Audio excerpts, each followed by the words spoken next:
Hi guys, titestingin na natin tong kung okay na.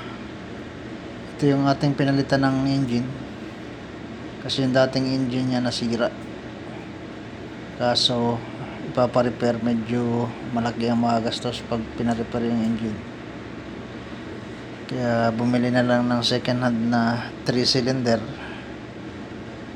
na makina. Ayun ang ating sinalpak, pero okay naman, halos parehas lang yung kanyang uupuan, kaya ating titestingin ngayon. Bali minodified lang natin yung coupling ng bomba at saka ng engine kasi hindi magkaparehas. Pinamachine natin, tapos yung mga wiring, medyo nagbago rin tayo ng wiring kasi yung dati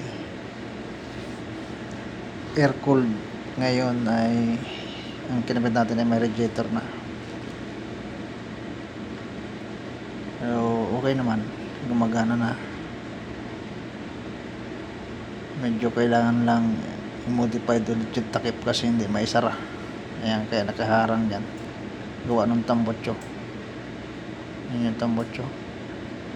Bali ito yung ating ginawa. Ayan, nilagyan natin ng bakal, ginawa natin ng paraan kung paano hahawakan yung bomba. Ayan, tinitesting ko na yan, pero okay naman, gumagana na lahat yung kanyang mga pindutan. Palagay ko ay okay na, pwede nang magamit ulit.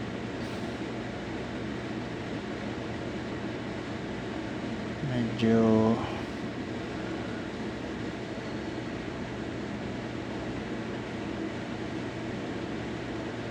sinasanay lang muna natin kasi kailangan natin timplahin yung makina, yung kanyang RPM, para pag nagtaas tayo kaya ay nag-swing, hindi mamatay yung makina. Kailangan ay nakatimpla yung RPM niya.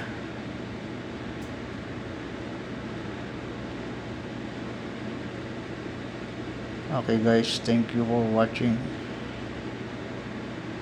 Bye bye.